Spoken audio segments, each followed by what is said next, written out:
Bab 638. Solomon mengangguk. Mereka sudah menantikan hari ini sejak dulu. Asalkan mulai beraksi, mereka bisa langsung mengendalikan pasukan kota pusat pemerintahan Roino. Rendra melanjutkan, selain itu, kamu pergi ke desa Angindra dan panggil beberapa pemimpin itu. Anggota di desa Angindra memang nggak banyak, tapi kita akan beraksi dulu dari sana. Kita juga harus meminjam reputasi mereka.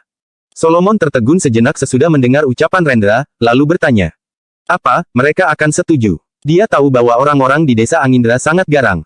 Kalau kita memberi imbalan yang besar, mereka pasti akan menyetujuinya. Tenang saja, apa kamu pikir mereka sangat senang tinggal di kerajaan Nuala?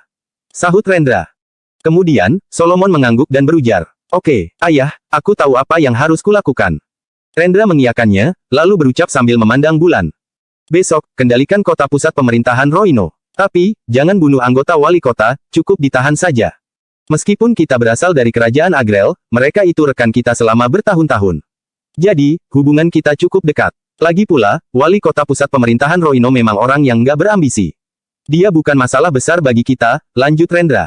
Rendra sudah mempersiapkan semuanya. Dia merasa sangat tenang. Bagaimanapun, rencana ini sudah disiapkan sejak lama. Sementara itu, Wira tentu tidak memedulikan semua ini. Keesokan paginya, Wira pergi ke kampung Silali. Parfum yang dijual Bejo terakhir kali laku keras sehingga membuat penduduk kampung Silali sangat senang.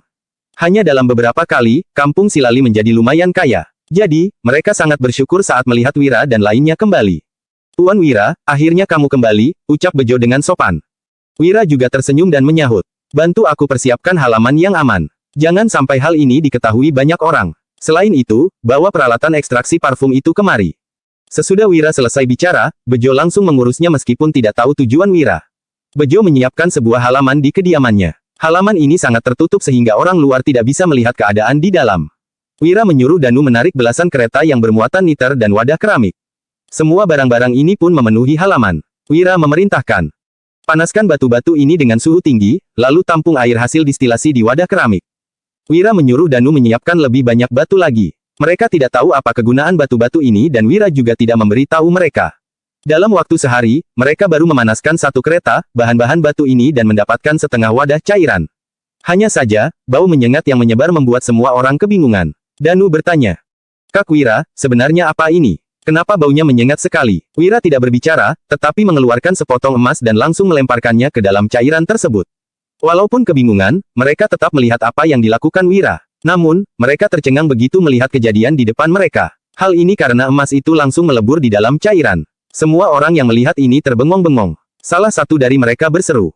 Astaga, ini, di mana emasnya? Orang-orang ini tidak tahu apa yang terjadi. Kemudian, Wira baru menjelaskan. Ini air raja yang bisa meleburkan semua jenis logam. Emas ini memang sudah dileburkan, tetapi Danu yang masih khawatir berujar. Tapi, emas itu sudah dileburkan. Bagaimana ini? Wira hanya tersenyum dan menimpali, kalau ada cara untuk meleburnya, tentu ada cara untuk mengeluarkannya juga. Leburkan semua niter, lalu kirim ke halaman di Provinsi Jawali. Gali sebuah ruang bawah tanah dan simpan cairan niter di dalam ruang itu. Bab 639. Selesai menjelaskan, Wira kembali ke Provinsi Jawali. Kala ini, Danu yang mengikuti di belakang sudah bisa menebak kira-kira apa yang akan dilakukan Wira. Dia pun merasa antusias. Danu bertanya. Kak Wira, kapan kita akan bertindak? Wira tersenyum, lalu menjawab sembari memandang Danu. Kamu cari tahu dulu letak uang perak. Lebih baik buat persiapan. Setidaknya, jangan sampai dia mencurigai kita. Danu tentu memahaminya. Kemudian, dia mulai diam-diam mengutus pasukan Zirah Hitam untuk menyelinap ke toko uang tiaga. Pasukan Zirah Hitam adalah orang yang berpengalaman. Bagi mereka, menyerang sebuah kota bukan hal yang sulit. Apalagi, mencari tahu masalah sepele seperti ini. Saat ini, di luar desa Angindra, Solomon yang memakai baju zirah perak datang ke tempat ini dengan membawa 1000 orang prajurit. Barok dan lainnya yang mengetahui situasi ini merasa terkejut. Barok berkomentar. Kita nggak pernah berselisih dengan pasukan kota pusat pemerintahan Roino dan nggak pernah menyinggung mereka. Kenapa hari ini mereka datang ke sini? Haidar juga menjadi gugup, malah Kamaludin yang sama sekali tidak peduli. Kamaludin menimpali. Kalau begitu, kita habisi saja mereka. Aku nggak takut. Haidar menjelaskan, pasukan kota pusat pemerintahan Roino sebanyak 30.000 orang. Meskipun yang datang hanya 1000 orang, kita pasti akan dimusnahkan kalau bertarung dengan mereka. Selain itu, Solomon yang datang, dia anaknya Jenderal Garnisun. Sekalipun ingin memusnahkan kita, mereka juga nggak akan membawa 1000 prajurit dan menyuruh anaknya datang sendiri. Haidar menarik napas dalam-dalam, Barok juga sependapat dengan Haidar. Kemudian, Haidar berseru. Ayo, kita pergi lihat. Setelah itu, Haidar, Barok, dan Kamaluddin keluar dari desa Angindra dan melihat Solomon yang memakai baju zirah. Barok bertanya, "Tuan Solomon, ada apa kamu datang kemari?" Mereka bertiga bersikap sopan. Solomon yang melihatnya mencibir dan menjawab, "Hari ini, aku datang untuk memberitahu kalian bahwa kota pusat pemerintahan Roino nggak menerima keberadaan desa Angindra. Jadi, kalian harus mati." Raut wajah Barok, Haidar, dan Kamaluddin berubah drastis begitu mereka mendengar ucapan Solomon. Kamaluddin mencibir dan hendak mengangkat kapak di tangannya. Dia ingin bertarung dengan pasukan Solomon. Namun, Haidar segera menarik Kamaluddin, lalu berkata setelah merenung sejenak, "Tuan Solomon, sepertinya ada salah paham di antara kita, jangan bercanda. Hari ini, Tuan Solomon datang bukan untuk membunuh kami. Kalau enggak, Tuan Solomon pasti sudah bertindak dari tadi. Untuk apa menunggu sampai sekarang?" Haidar melanjutkan, "Aku tahu Tuan Solomon pasti mau menyampaikan urusan penting. Kami memang bandit, tapi nggak pernah bertindak sembarangan. Kalau boleh, kami tentu bersedia membantu Tuan Solomon." Harus diakui, Haidar memang sangat bijak. Solomon yang merasa puas pun tertawa terbahak-bahak. Dia suka berhubungan dengan orang pintar karena menghemat waktu dan tenaganya. Sementara itu, di desa Angindra ada orang pintar. "Aku salut dengan desa Angindra. Benar, hari ini aku datang untuk membicarakan masalah penting. Aku datang sendiri untuk menunjukkan ketulusanku," kata Solomon sambil turun dari kuda. Kemudian, dia perlahan menghampiri Haidar dan lainnya. Mendengar perkataan ini, Haidar, Barok, dan Kamaluddin merasa lega. Jika benar-benar bertarung, orang-orang desa Angindra pasti akan kalah telak. Pasukan kota pusat pemerintahan Roino memang tidak terlalu hebat, tetapi pasukan mereka terdiri dari 30.000 orang. Jadi, membunuh anggota desa Angindra bukan hal yang sulit. Hanya saja, Haidar dan lainnya tetap merasa khawatir dengan tujuan kedatangan Solomon. Namun, mereka tidak berani berkomentar lagi. Haidar segera berujar dengan sopan, "Tuan Solomon, silakan masuk." Solomon juga tidak takut. Bagaimanapun, ada orang pintar di desa Angindra. Mereka tidak akan begitu bodoh sampai-sampai melawan Solomon. Lagi pula, anggota desa Angindra yang sedikit ini bukan lawan Solomon. Bab 640. Hari ini, Solomon melakukan transaksi dengan beberapa orang di desa Angindra. Entah apa yang mereka bicarakan. Namun, setelah Solomon pergi, Haidar, Barok, dan Kamaluddin merasa sangat senang. Nggak disangka, hari kebebasan akan segera tiba. Mereka bertiga tampak sangat bersemangat. "Apa yang harus kita lakukan?" tanya Kamaluddin dengan tergesa-gesa. Sepertinya dia sudah tidak sabar. "Lakukan saja sesuai perintah Tuan Solomon." Tidak ada seorang pun yang tahu apa yang terjadi di kota pusat pemerintahan Roino. Namun saat ini, 30.000 prajurit ditaklukkan oleh Rendra. Kabupaten di kota pusat pemerintahan Roino juga berada di bawah kendalinya. Kantor wali kota langsung dikepung. Nando Batari sedang duduk di halaman belakang. Dia sedang dijaga ketat oleh pasukan militer. Dia menatap Rendra dengan ekspresi terkejut dan tidak percaya.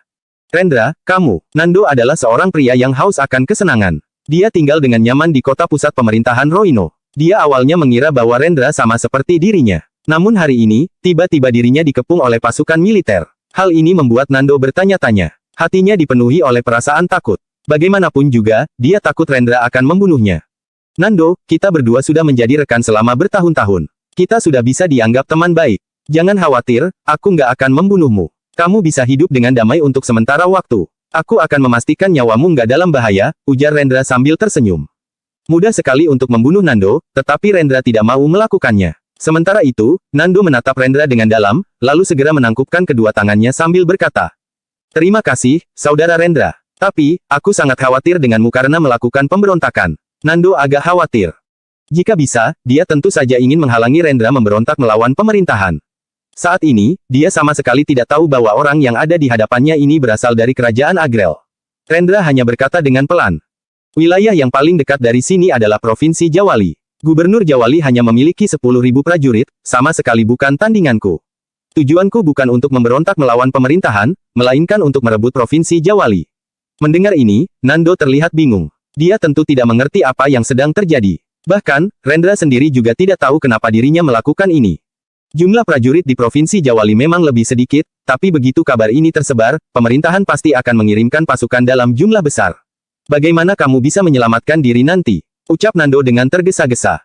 Rendra tersenyum sejenak, lalu menggelengkan kepalanya sambil menimpali. "Tenang saja, aku bisa mengatasinya. Mari, Saudara Nando, kita sudah lama nggak bermain catur. Jarang sekali kita bisa bersenang-senang hari ini. Silakan." Selesai berbicara, Rendra duduk di sebelah dengan ekspresi tenang sehingga Nando tidak bisa menyadari niatnya. Di sisi lain, satu persatu perintah telah dikeluarkan dari kota pusat pemerintahan Roino. Sementara itu, seluruh rakyat desa Angindra telah berkumpul dan mulai terjadi kerusuhan. Dalam waktu 3 hari, seluruh rakyat desa Angindra tiba di luar Provinsi Jawali. Mereka bukan menyerang Provinsi Jawali, melainkan menjarah desa dan kabupaten yang ada di sekitar. Masalah ini tentu saja telah diketahui oleh Lukman. Bajingan, beraninya sekelompok bandit dari desa Angindra menjarah Provinsi Jawali. Segera siapkan pasukan pemusnahan dan eksekusi semua bandit ini di tempat. Lukman berteriak dengan marah. Bertahun-tahun memimpin Provinsi Jawali, dia tidak pernah berhadapan dengan masalah seperti ini. Dia tentu saja tidak menerima wilayah kekuasaannya diganggu oleh para bandit ini. Provinsi Jawali segera membentuk pasukan berjumlah 3.000 prajurit untuk menyingkirkan para bandit. Di sisi lain, berita ini juga sampai ke telinga Wira. Apa katamu? Rakyat desa Angindra mulai menjarah seluruh desa dan kabupaten sekitar Provinsi Jawali. Tanya Wira. Bab 641. Wira sontak tercengang saat mendengar berita ini. Benar, aku juga heran. Rakyat desa Angindra juga nggak bodoh. Kenapa mereka harus berbuat seperti ini? Tanya Danu dengan ekspresi bingung. Desa Angindra sepertinya sudah bosan hidup. Desa Angindra selalu hidup dengan aman selama bertahun-tahun. Mereka bisa memiliki pijakan yang kuat karena selalu berwaspada. Mereka juga tidak pernah bertengkar dengan pemerintah dan selalu bersikap baik dengan gubernur setempat. Namun, mereka memberontak sampai datang ke Provinsi Jawali untuk melakukan penjarahan. Bukankah ini jelas-jelas merupakan pemberontakan terhadap pemerintahan? Terlepas dari jumlah pasukan Provinsi Jawali, sekalipun menjarah semua harta rakyat Provinsi Jawali, mereka akan mati dan tidak bisa menikmati hartanya. Jika mengetahui hal ini, pemerintahan langsung mengirim pasukan dalam jumlah yang besar untuk melenyapkan seluruh penduduk desa Angindra dalam sekejap. Ya, masalah ini nggak masuk akal. Mereka nggak melawan pemerintahan tentang masalah Raja Fazana waktu itu. Mereka juga nggak mengatakan apapun saat aku membunuh Fawas. Sekarang, kenapa mereka berubah pikiran? Tanya Wira dengan bingung. Akan tetapi, dia tahu bahwa Barok dan lainnya sama sekali bukan orang bodoh. Paman Wira, apa mungkin mereka dipaksa? Tanya Pramana. Fabrian menimpali. Jangan-jangan mereka memberontak. Wira menarik napas dalam-dalam. Hal ini ada kemungkinan seperti yang mereka berdua katakan. Namun, pejabat setinggi apa yang bisa memengaruhi beberapa orang desa Angindra setuju untuk memberontak?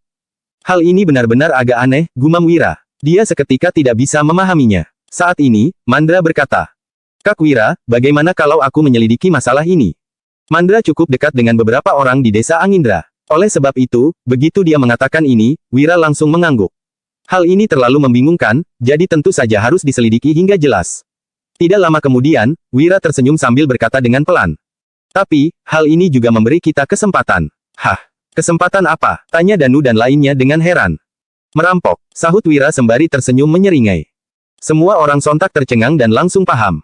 Paman Wira, kamu sangat luar biasa. Bisa-bisanya Paman punya pikiran untuk merampok.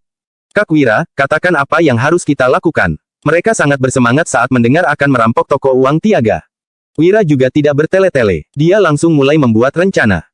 Malam akhirnya tiba. Mereka sedang berkumpul di halaman dan dibagi menjadi 3 pasukan. Pasukan pertama dipimpin oleh Danu. Anggotanya adalah sekelompok veteran pasukan Zirah Hitam dengan keterampilan yang luar biasa. Totalnya ada belasan orang. Pasukan kedua dipimpin oleh Mandra. Anggotanya juga merupakan veteran dan memiliki keterampilan yang tidak kalah kuat. Pasukan ketiga dipimpin oleh Pramana dan Fabrian. Mereka berpakaian seperti anak keluarga kaya. Ada yang memegang uang perak dan ada yang memegang uang kertas. Totalnya ada 30-an orang. 3 pasukan segera berangkat. Saat ini, Wira berdiri di halaman belakang. Dia pergi ke ruang bawah tanah untuk menunggu Danu dan lainnya kembali. Suamiku, apa kamu benar-benar akan merampok emas di toko uang Tiaga? Tanya Wulan dengan sangat cemas. Dia agak gugup saat berdiri di belakang Wira. Bagaimanapun juga, jumlah yang akan dirampok adalah 18 miliar gabak. Wira tersenyum sembari menganggukkan kepalanya, lalu menjawab. Ini hal yang wajar. Mereka sudah merampas milikku. Aku tentu saja akan merebutnya kembali. Wira memeluk Wulan sembari tersenyum dan menambahkan. Jangan khawatir, istriku. Semuanya akan baik-baik saja. Wulan merasa sangat gugup sekarang. Di sisi lain, rencana Wira telah dilaksanakan. Bab 642. Saat ini, Danu dan lainnya sudah tiba di toko uang Tiaga. Meskipun sudah malam, masih ada banyak orang yang menukarkan uang di sini. Sementara itu, Pramana, Fabrian, dan lainnya masuk satu persatu menuju ke gerai yang berbeda. Mereka mengeluarkan uang kertas untuk mulai menukar. Tuan, mohon tunggu sebentar. Para pejabat kecil ini mengira toko uang akan sepi saat malam hari. Tidak disangka, ternyata begitu banyak orang yang datang. Cepat, cepat. Aku sedang buru-buru. Kenapa kalian lambat sekali? Bagaimana cara kalian bekerja? Ucap Pramana dengan marah sembari berkacak pinggang. Dia mulai membuat keributan. Para pejabat kecil sontak tertegun sejenak, tetapi mereka tidak berani untuk menyinggung Pramana. Mereka tersenyum dan bergegas mengambil uang perak. Setelah menyerahkan uang perak, Pramana melihat dengan sekilas, lalu berteriak marah. Kamu jangan main-main denganku. Jumlah uang perak ini nggak sesuai. Teriakan Pramana membuat para pejabat kecil terkejut. Mereka segera mengambil timbangan dan menimbang uang peraknya lagi. Hasilnya tetap sama. Tuan, silakan lihat. Jumlah uang perak ini tidak kurang sedikit pun, pungkas pejabat kecil sembari tersenyum. Ada banyak pejabat tinggi di Provinsi Jawali. Lantaran takut menyinggung mereka, para pejabat kecil pun selalu berhati-hati. Akan tetapi, hari ini Pramana datang untuk mencari masalah. Dia tentu saja tidak akan bersikap sopan. Persetan, timbangan kalian pasti ada masalah. Setiap kali aku menukar uang perak selalu lebih dari ini. Di mana bos kalian? Cepat panggil bos kalian, teriak Pramana. Sementara itu, yang lainnya juga ikut mencari kesalahan mereka. Alhasil, suasana di toko uang Tiaga seketika kacau. Dua pasukan memanfaatkan kesempatan ini untuk menyelinap masuk. Begitu mengetahui hal ini, Irsyad tampak muram. Dia bertanya, maksudmu ada yang sengaja membuat keributan? Ketika mendengar laporan dari bawahannya, Irsyad sontak mengernyit dan mendengus dingin. Beraninya orang itu datang membuat keributan di toko uang Tiaga. Ayo, kita pergi ke sana, teriak Irsyad dengan marah. Dia mengajak bawahannya pergi ke toko uang. Dari kejauhan, terdengar seseorang berteriak dengan marah. Apa latar belakang orang ini? Tanya Irsyad. Dia bukan orang bodoh, sebaliknya sangat cerdas. Dia tentu harus mencari tahu latar belakang orang yang membuat keributan terlebih dulu sebelum menunjukkan diri. Orang ini, sepertinya anggota Wira. Ada orang yang pernah melihatnya masuk ke kediaman Wira. Mendengar ini, Irsyad sontak berkata sambil mencibir. Ternyata anggota Wira yang sedari tadi membuat masalah. Segera kumpulkan pasukan. Aku ingin lihat apa yang bisa mereka lakukan. Kalau mereka masih bersikeras, kalian hajar saja. Jika yang membuat keributan adalah orang lain, Irsyad mungkin akan lebih waspada. Lantaran pembuat onar adalah Wira, orang yang memang ingin dia hadapi, Irsyad tentu saja tidak akan berbelas kasihan padanya. Bawahan itu seketika memanggil preman ke toko uang Tiaga. Totalnya ada 40-50 orang. Mereka masuk bersama Irsyad. Lucu sekali. Toko uang Tiaga sungguh konyol. Apa uang kertas ini milik kalian? Kalau salah satu sudutnya sobek, apa kalian nggak mau menukarkannya? Jumlah ini nggak sesuai. Apa kamu mau membodohiku? Sial, apa katamu? Beraninya kamu memakiku. Aku akan mencambukmu. Bajingan, toko uang Tiaga ini entah tempat macam apa. Kalian hanya punya sedikit uang saja, apa yang bisa dibanggakan? Irsyad baru saja masuk. Begitu mendengar satu persatu makian mereka, dia mendengus dingin dan raut wajahnya menjadi muram. Hentikan, teriak Irsyad sembari melambaikan tangannya. Fabrian, Pramana, dan lainnya seketika tersenyum saat melihat kedatangan Irsyad. Kamu pasti Tuan Irsyad. Apa kamu kemari untuk melihat kinerja pejabat kecilmu? Apa ini pelayanan yang diberikan toko uang Tiaga? Ucap Fabrian sambil mencibir. Ucapan ini membuat Irsyad merasa terhina. Bab 643. Kukira Wira ini pria terhormat, nggak kusangka dia akan menyuruh kalian datang mengacau. Kalian pikir dengan berbuat begini, kami akan diam saja. Irsyad segera melambaikan tangannya dan berkata, kalian sengaja datang ke toko kami untuk membuat masalah. Aku persilakan kalian keluar sekarang. Kalau enggak, aku enggak akan segan-segan. Mendengar ini, Fabrian terbahak, lalu berkata, Tuan Irsyad, kamu mau menyerangku. Bukannya sombong, tapi aku cukup terkenal loh. Sebaiknya kamu jangan menyentuhku. Kalau kamu berani melakukannya, itu artinya kamu meremehkan istana. Fabrian sama sekali tidak takut. Dia tahu bahwa para veteran pasukan Zirah Hitam yang datang bersamanya jago berkelahi. Jika perkelahian benar-benar pecah, mereka pasti bisa mengalahkan para penjaga toko uang Tiaga dengan mudah. Namun, hari ini dia datang bukan untuk berkelahi. Tujuannya ke sini adalah untuk mengacaukan situasi di toko uang. Makin kacau makin baik. Menggelikan, cuma terkenal sedikit saja mau sombong. Aku mengenalmu, tahu, kamu keponakan Putro, kan? Cih, biarpun Putro datang ke sini, dia juga nggak akan berani membuat masalah di toko uangku, hina Irsyad tanpa peduli. Semua orang di dunia tahu bahwa Putro telah didemosi dan diperintahkan meninggalkan ibu kota karena tidak disenangi istana. Makanya, Irsyad juga tidak menghormatinya. Baguslah kalau kamu tahu, aku ke sini untuk menukar uang kertas. Karena kamu sudah di sini, tolong layani aku. Aku nggak menukar banyak, cuma sekeping uang emas kok, ujar Fabrian. Mendengar ini, Irsyad sontak mengernyit. Dia pun mendengus dan berkata pada bawahannya. Layani dia. Seorang karyawan toko segera mengambil sekeping uang emas dan menyerahkannya pada Fabrian. Fabrian yang duduk di sana lantas berkata lagi. Tiba-tiba aku nggak mau menukar uang emas, aku tukar uang perak saja. Irsyad mendengus, lalu berujar. Fabrian, aku tahu kamu datang buat cari gara-gara. Nggak masalah, aku akan menemanimu main sampai akhir. Bawakan uang emas, uang perak, dan koin perunggu. Biar kulihat apa yang ingin ditukar Tuan Fabrian. Perintah Irsyad pada bawahannya. Si karyawan segera menyiapkan uang sesuai instruksi. Alhasil, Fabrian tetap mengambil uang emas dengan santai. Kemudian, Pramana juga berkata, aku juga mau tukar uang. Aku mau tukar 1132 koin perunggu. Mendengar itu, semua orang dari toko uang Tiaga langsung memasang tampang masam.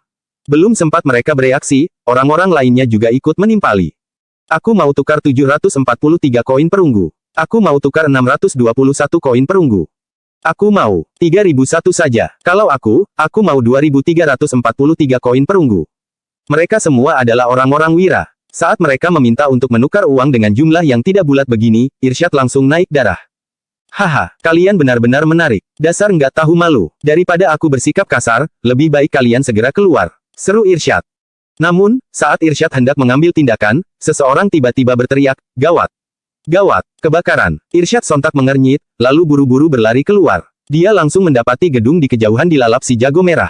Brengsek, beraninya kalian membakar toko uang Tiaga. Umpat Irsyad sambil memandang Fabrian dengan geram. Fabrian justru berkata dengan panik, hah, toko uang Tiaga kebakaran. Alamak, ini masalah besar. Cepat bantu padamkan api. Bab 644. Usai berkata begitu, Fabrian dan yang lainnya bergegas keluar, seolah-olah hendak membantu memadamkan api. Irsyad yang marah pun segera mengutus orang untuk memadamkan api. Namun, semuanya malah jadi kacau balau. Orang-orang toko uang Tiaga sendiri sudah mengambil air dengan kalang kabut. Ditambah lagi, Fabrian dan yang lainnya sengaja membuat kekacauan. Terkadang, sebelum mencapai gedung yang dilalap api, air saja sudah tumpah. Irsyad yang melihat situasi ini dari kejauhan langsung naik darah. Fabrian, kalian ngapain? Cepat pergi. Aku nggak butuh bantuan kalian. Seru Irsyad. Fabrian, Pramana, dan yang lainnya tersenyum mendengarnya. Kenapa sungkan begitu? Hei, kenapa jalanmu ceroboh sekali? Kamu menumpahkan air lagi. Cepat ambil yang baru, kalau enggak, gedung ini bisa ludes terbakar. Ujar Fabrian.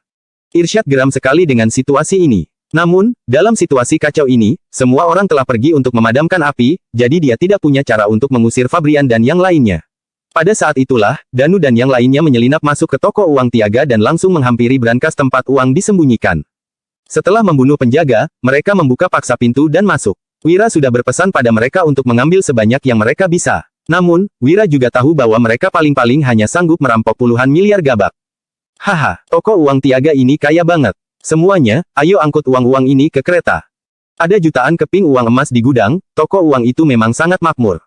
Wira meminta Danu yang lainnya untuk memuat kereta sebanyak yang mereka bisa. Danu pun tidak bertele-tele dan mulai segera memuat uang-uang itu ke kereta. Saat Danu mulai bekerja, Mandra dan timnya juga mulai beraksi. Mereka mencari kereta kuda besar dan melajukannya ke toko uang Tiaga. Alhasil, belasan kereta menerjang masuk ke sana. Rampok, seru Mandra penuh sandiwara dan langsung bergegas masuk. Kejadian mendadak ini membuat Irsyad tercekat dan tidak percaya. Bandit, mereka datang untuk merampok toko uang Tiaga. Gumam Irsyad dengan mata membola. Hal semacam ini baru pertama kalinya terjadi. Dia tahu tentang pemberontakan desa Angindra, tetapi dia tidak menyangka ada bandit juga di provinsi Jawali. Cepat hentikan mereka, perintah Irsyad. Namun, mana mungkin orang-orang Irsyad mampu mengalahkan Mandra dan timnya. Hanya dalam waktu singkat, mereka semua sudah dilumpuhkan. Sekelompok veteran pasukan zirah hitam yang mengenakan kostum bandit berjaga di pintu depan, mengisolasi tempat itu dengan rapat. Mereka membawa pedang dan memandang Irsyad dan yang lainnya lekat-lekat. Ketua kami berpesan agar kami mengambil uang tanpa membunuh. Tuan Irsyad, sebaiknya kamu nggak melawan. Nggak sepadan kalau kamu kehilangan nyawa demi uang sekecil ini. Teriak Mandra. Tepat pada saat ini, Danu dan yang lainnya sudah selesai memuat uang ke dalam kereta. Mereka langsung membawa kereta berbaur ke dalam belasan kereta lain di halaman toko uang. Terima kasih banyak, Tuan Irsyad. Seru Mandra. Dia dan yang lainnya menaiki kuda mereka, lalu bergegas keluar dari toko uang Tiaga dan melaju menuju gerbang kota. Bangsat, kejar mereka, cepat kejar mereka, jangan biarkan siapapun kabur. Perintah Irsyad, lalu langsung ikut mengejar para bandit. Namun, saat melewati sebuah gang kecil, dua kereta diam-diam memasuki satu halaman rumah. Melihat kereta bermuatan uang emas itu, Wira pun berujar sambil tersenyum ceria. Masukkan kereta ke ruang bawah tanah, lalu lelehkan semua ini. Mana Mandra dan yang lain? Tanya Wira lagi. Mereka menuju gerbang kota sesuai rencana, tapi seharusnya mereka sudah bersembunyi di tengah jalan, jawab Danu. Bab 645. Danu tersenyum senang karena rencana mereka berjalan sukses. Wira juga mengangguk puas. Saat ini, Mandra dan timnya menunggangi kuda dan bersembunyi di tengah jalan. Hanya ada beberapa kuda dan kereta kosong yang ditinggalkan di dalam gang gelap. Sementara itu, orang-orangnya sama sekali tidak kelihatan. Irsyad dan orang-orangnya segera tiba di gang itu. Salah satunya lantas berseru. Tuan, di depan ada kereta. Itu kereta para bandit. Mereka pasti tahu kalau mereka nggak bisa keluar kota, makanya mereka meninggalkan hasil rampokan dan kabur. Cemooh Irsyad. Kemudian, dia memimpin orang-orangnya untuk memeriksa kereta-kereta itu. Namun, ekspresi mereka seketika berubah. Tuan, cuma ada kotak-kotak kosong di kereta ini, nggak ada satu keping perak pun di sini. Seru salah satu bawahan Irsyad. Setelah diperiksa, tidak ada sepeser uang pun di belasan kereta itu. Hal ini seketika membuat wajah Irsyad masam. Apa, nggak ada uangnya? Mustahil, ujar Irsyad tidak percaya. Dia pun masuk ke dalam kereta dan memeriksanya sendiri. Benar saja, dia tidak menemukan apapun di dalamnya. Tuan, gimana bisa, apa mereka nggak jadi merampok? Kata si bawahan. Irsyad segera memimpin orang-orang itu kembali ke toko uang Tiaga. Begitu melihat separuh dari jutaan keping uang emas di brankas mendadak hilang, amarah langsung berkobar di hatinya. Sialan, bangsat, umpat Irsyad berang. Dia sama sekali tidak punya petunjuk bagaimana uang emas di dalam brankas bisa raib. Para bandit itu juga menghilang tanpa jejak. Laporkan ke pejabat. Uang-uang ini pasti masih ada di Provinsi Jawali. Seru Irsyad. Kemudian, dia tiba-tiba kepikiran sesuatu dan menoleh ke gedung yang kebakaran tadi. Apa ini, ulah Wira? Gumam Irsyad penuh curiga. Bagaimanapun, semua kejadian hari ini sangat aneh. Tadi, Fabrian dan yang lainnya pasti sengaja datang ke toko uang untuk membuat kekacauan. Jelas ada yang tidak beres di sini. Ayo jalan, ikut aku ke tempat Wira. Perintah Irsyad. Dia segera memimpin puluhan orang menuju ke rumah Wira. Saat ini, para veteran pasukan Zirah Hitam yang tadi beraksi sudah bersembunyi di berbagai sudut Provinsi Jawali. Sementara itu, Danu dan yang lainnya sedang duduk di dalam rumah. Fabrian dan Pramana juga ada di sana. Hanya saja, wajah mereka semua tampak khawatir. Paman Wira, rencana kita memang sudah berhasil, tapi kurasa Irsyad pasti akan mencurigai kita. Ujar Fabrian. Mendengar ini, Wira hanya tersenyum. Dia memandang Fabrian dan Pramana, lalu bertanya. Coba jelaskan, kenapa dia akan mencurigai kita? Fabrian segera menjawab. Pertama, mereka pasti curiga karena kami pergi mengacau di sana. Kedua, ini petunjuk terbesarnya. Tak lama setelah kami mengacau, terjadi kebakaran, lalu para bandit datang untuk merampok. Semua ini terlalu kebetulan. Wira mengangguk, lalu berkata, iya, kalau Darsono dan putranya nggak kepikiran hal ini, mereka benar-benar nggak layak menjadi pemilik toko. Apa ada alasan lain lagi? Ada satu hal yang kubingungkan. Sebenarnya kita bisa keluar dari Provinsi Jawali dan meninggalkan kereta kosong di sana. Dengan begitu, mereka pasti akan menduga kalau semua uang emas itu ada di luar kota dan kita pun akan aman. Tapi, kenapa kita nggak membawa kereta itu ke luar kota? Ujar Danu setelah berpikir sejenak. Mendengar ucapan Danu, Mandra dan yang lainnya juga mengangguk mengiyakan. Wira tiba-tiba tertawa, lalu berkata. Lumayan, karena kalian bisa menganalisisnya sejauh ini, artinya kalian sudah memikirkan semuanya dengan cermat. Tapi, aku memang sengaja memancing mereka memeriksaku. Dengan begitu, kita akan terbebas dari kecurigaan saat mereka nggak menemukan uang emas itu. Di saat yang sama, aku masih ingin menukarkan uang kertas milikku. Pas mereka datang mengusikku, aku sekalian bisa memanfaatkan kesempatan ini. Poin terpentingnya, aku mau semua orang tahu kalau bukan aku yang merampok mereka, bukan juga bandit. Darsono dan putranya sendirilah yang maling teriak maling. Tambah Wira. Bab 646. Mendengar ini, semua orang sontak tertegun. Mereka kebingungan, tidak mengerti maksud ucapan Wira. Wira memandang mereka sambil tersenyum. Tahu bahwa dia belum bisa menjelaskannya sekarang, dia pun berkata. Sudahlah, kita bahas sisanya nanti. Sekarang, mari kita siap-siap menyambut tamu. Danu dan yang lainnya seketika tertegun, sementara Fabrian dan Pramana saling memandang. Fabrian lalu berkata dengan kaget. Maksudnya, orang dari toko uang Tiaga. Tentu saja, seperti yang kalian bilang tadi, kita meninggalkan begitu banyak petunjuk. Mereka tentu curiga, lalu datang memeriksa ke sini, jawab Wira. Semua orang langsung memasang tampang cemas. Salah satunya tidak bisa menahan diri untuk berkata. Terus, kedua kereta ini. Keluarga berada mana yang nggak punya dua kereta? Sahut Wira dengan santai. Kemudian, dia menepuk tangan dan berkata, terima kasih atas kerja keras kalian hari ini. Sekarang, mari kita rayakan. Setelah itu, Wira meminta para koki untuk menghidangkan makanan yang sudah disiapkan sejak awal di dapur. Ada berbagai hidangan lezat dan anggur berkualitas yang disediakan. Wira makan dengan lahap, tetapi yang lainnya merasa tidak nafsu makan. Kalian tenang saja, cukup nikmati makanan ini. Makin santai, itu makin bagus. Oh, betul juga. Fabrian, Pramana, kalian berdua harus pura-pura mengobrolkan tentang kejadian malam ini waktu Irsyad sampai, ujar Wira. Mendengar Wira berkata begitu, Fabrian dan Pramana langsung mengerjap bingung. Fabrian tidak bisa menahan diri untuk bertanya. Kita sudah merampoknya, kalau kita terus memprovokasinya, bukannya dia bakal makin membenci dan waspada sama kita. Pertanyaan Fabrian ini memang logis. Namun, Wira hanya tertawa dan berujar, apa menurut kalian? Kalau kita berakting iba, bahkan berpura-pura menghibur dan membantunya mencari uang emas, dia nggak akan curiga pada kita. Salah. Mau kita bersikap seperti apapun, dia tetap akan mencurigai kita. Kalau gitu, lebih baik kita mengejeknya habis-habisan sampai kita puas. Wira mengucapkan kata-kata itu sambil menyeringai. Wulan yang duduk di sampingnya sontak mengerucutkan bibirnya dan terkekeh-kekeh. Setiap kali suaminya melakukan ini, dia selalu merasa suaminya sedikit kejam. Orang-orang lainnya pun mengangguk dan mulai makan. Mereka melahap makanan di meja dan minum anggur dengan sangat santai. Saat itu, seseorang mendadak melaporkan bahwa Irsyad sudah datang sesuai prediksi Wira. Sandiwara dimulai, persilakan mereka masuk. Ujar Wira sambil tersenyum tipis. Tidak lama kemudian, terdengar banyak bunyi langkah kaki. Irsyad melangkah penuh amarah ke halaman. Dia lantas mendapati orang-orang di rumah itu tengah makan ditemani musik yang meriah. Loh, Tuan Irsyad, sudah larut malam begini, kenapa kamu datang ke tempatku? Ujar Wira sambil tersenyum. Dia lalu melirik Fabrian. Fabrian langsung mengerti kode Wira. Dia pun tertawa dan berkata, Paman Wira, kamu nggak tahu saja. Malam ini ada kejadian heboh. Ada drama mendebarkan di toko uang Tiaga milik keluarga Pratam. Drama apa? Tanya Wira, berpura-pura terkejut.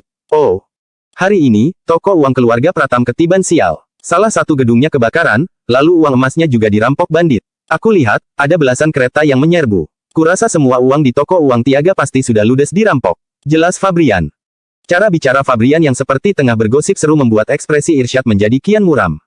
Wah, rupanya begitu. Para bandit di Provinsi Jawali ini angkuh betul. Mereka bahkan berani merampok toko uang Tiaga. Luar biasa, ujar Wira. Bab 647. Saat berkata begitu, Wira menatap Irsyad dengan ekspresi mengejek. Tuan Irsyad, turut berduka cita ya. Untungnya, kamu cuma kehilangan uang, nggak hilang nyawa. Syukurlah, syukurlah, ujar Wira lagi sambil tersenyum dan menangkupkan tinjunya. Wajah Irsyad tampak luar biasa masam saat membalas. Wira, kamu masih bisa makan dengan santai di sini. Kenapa enggak? Waktu mendengar Tuan Irsyad mengalami musibah besar, aku malah kegirangan dan ingin minum 2 gelas anggur lagi. Kata Wira sambil terbahak. Ucapan ini membuat Irsyad makin meradang. Wira, jangan kira aku nggak tahu siapa yang merampokku. Kereta-kereta bandit itu diparkir di dalam gang, tapi nggak ada sepeser uang pun di dalamnya. Sekarang, ada 2 kereta di halamanmu. Jadi, pasti kamulah yang merampokku. Aku mau menggeledah rumahmu, seru Irsyad dengan berang. Puluhan orang di belakang Irsyad melempar tatapan tajam pada Wira. Namun, dia hanya bertanya tanpa peduli. Aku tanya dulu, apa pangkat Tuan Irsyad di kerajaan? Irsyad langsung paham bahwa Wira ingin membungkam mulutnya. Dia tidak memiliki jabatan resmi, berbeda dengan Wira yang merupakan sekretaris utama tingkat ke-9. Jadi, Irsyad tidak berhak menggeledah rumah Wira. Kamu nggak berani mengizinkanku menggeledah rumahmu. Kalau gitu, kamu pasti bersalah. Bentak Irsyad. Mendengar ini, Wira tetap tenang dan berkata dengan datar. Mau memancing amarahku. Itu sih trik anak kecil. Melihat Wira tidak terpancing, Irsyad yang kehilangan kesabarannya segera mengibaskan tangan seraya berkata, kalau kamu nggak kasih izin, aku langsung lakukan saja. Jangankan sekretaris utama tingkat ke-9, biarpun kamu gubernur Provinsi Jawali, aku tetap akan menggeledah rumahmu hari ini. Semua orang tahu bahwa toko uang Tiaga sanggup melakukan ini. Wira tentu saja juga tahu. Namun, dia tetap berkata sambil tersenyum tipis. Aku tahu kamu berani. Boleh saja kalau kamu ingin menggeledah pekaranganku. Tapi, kamu tahu sendiri, kan? Orang-orang yang kamu bawa ini nggak sekuat pengawal pribadiku. Begitu kata-kata itu terlontar, Danu langsung berdiri dan menghunus pedang Treksa. Pedang bersinar dingin itu seketika ditebaskan ke batu besar di halaman. Alhasil, batu itu pecah menjadi 2 bagian dengan disertai bunyi keras. Inilah hasil gabungan teknik luar biasa dan senjata ajaib. Irsyad sontak mengernyit dan berkata. Biarpun dia kuat, dia cuma 1 orang. Jumlah kami jauh lebih banyak, sudah pasti kami bisa mengalahkan kalian. Irsyad telah mengamatinya sekilas. Selain Wira, hanya ada 7 hingga 8 orang di rumah itu. Sementara itu, dia membawa setidaknya 20 orang ke sini. Lagi pula, dia hanya ingin mengetes. Jika Wira sanggup mengalahkan orang-orangnya, artinya Wira adalah bandit yang merampoknya. Jika tidak bisa, dia tetap akan menggeledah rumah Wira. Bagaimanapun, uang emas Irsyad dipastikan masih ada di kota. Di Provinsi Jawali ini, siapa yang berani merampok uang dari toko uang? Irsyad tidak bisa memikirkan kemungkinan lain selain Wira. Ya, orang-orangmu memang banyak. Tapi, aku bisa meminta pengawalku mengusahakan yang terbaik untuk membunuhmu. Begitu kamu mati, aku bisa mengusir orang-orangmu ini dengan sedikit uang, kata Wira dengan tenang.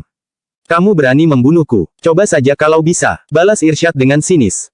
Kamu menerobos masuk ke rumahku tanpa membawa dokumen resmi atau pemberitahuan. Ini adalah penghinaan terhadap istana, jadi aku berhak membunuhmu, ujar Wira sambil melirik Irsyad dengan dingin. Bab 648. Ekspresi Irsyad berubah muram mendengar itu. Harus diakui, kata-kata Wira sangat masuk akal. Tindakannya menerobos masuk rumah Wira tanpa bukti atau membawa dokumen resmi tidak bisa dibenarkan. Ditambah lagi, meskipun Wira tidak disenangi istana, dia tetap seorang sekretaris utama tingkat ke-9. Irsyad memang berisiko dibunuh jika menerobos masuk rumahnya. Biarpun tidak sampai dibunuh, dia juga tidak bisa menuntut jika dilukai. Wira, paling-paling kamu takut, kan? Menggelikan. Kalau gitu, aku akan menyuruh seseorang untuk menggeledah rumahmu besok, ujar Irsyad sambil mendengus dingin. Kamu nggak takut aku mengangkut uang emas itu keluar malam ini? Selain itu, apa kamu seyakin itu kalau seseorang bisa diutus untuk menggeledah?ku besok? Sobat, kamu harus mendapatkan buktinya dulu. Aku tahu toko uang Tiaga cukup cakap, tapi nggak semudah itu untuk meyakinkan Lukman, tantang Wira sambil tersenyum sinis. Ekspresi Irsyad sontak berubah muram. Dia menatap Wira dan tiba-tiba merasa tidak berdaya. Dia kesal sekali karena Wira membeberkan kelemahan rencananya. Kamu hanya takut ketahuan. Dasar bandit bangsat, hina Irsyad. Dia tidak punya pilihan selain menggunakan metode provokasi. Wira mengedip-ngedipkan mata, lalu menggeleng dan berkata sambil tersenyum. Irsyad, sudah kubilang kalau metode provokasi nggak akan berguna. Tapi, melihatmu begini, aku jadi tertarik. Aku bisa saja meminta pengawalku minggir dan membiarkanmu menggeledah rumahku. Mendengar itu, Irsyad sontak tertegun, lalu berkata. Oh ya, katakan, apa syaratmu? Irsyad bukan orang bodoh. Wira pasti akan mengajukan persyaratan tertentu sebelum mengizinkannya menggeledah rumah. Dia tidak mungkin sebaik itu melakukannya dengan cuma-cuma. Bagus, aku suka berbisnis dengan orang pintar. Syaratku mudah saja. Kalau uang emas itu terbukti ada di sini, aku akan menjadi budak keluarga Pratam. Nyawa dan segala kebebasanku akan kuserahkan pada kalian. Tapi, kalau nggak ada, kamu harus menukarkan uang kertas yang kamu utangkan padaku dengan uang emas. Berani bertaruh? Enggak, ujar Wira masih sambil tersenyum. Irsyad mempertimbangkannya sejenak. Pasalnya, dia merasa gelisah melihat Wira begitu percaya diri. Apa Wira benar-benar bukan pelakunya? Tidak, dia yakin Wira orangnya. Belakangan ini, para bandit dari desa Angindra memang mulai berani merampok wilayah di dekat Provinsi Jawali. Namun, mereka tidak mungkin senekat itu memasuki Provinsi Jawali dan merampok toko uang Tiaga. Di dalam Provinsi Jawali, tidak ada seorang pun yang bernyali begitu besar selain Wira. Namun, jika Wira pelakunya, mengapa dia berani mempertaruhkan uang sebesar 18 miliar itu? Irsyad memikirkannya sejenak, lalu sampai pada satu kesimpulan. Dia merasa Wira sengaja mengungkit soal uang 18 miliar tersebut agar dia tidak berani bertaruh. Wira ini pria yang licik, mungkin dia hanya mau menggertaknya. Jadi, Irsyad tidak mau terburu-buru menyetujuinya.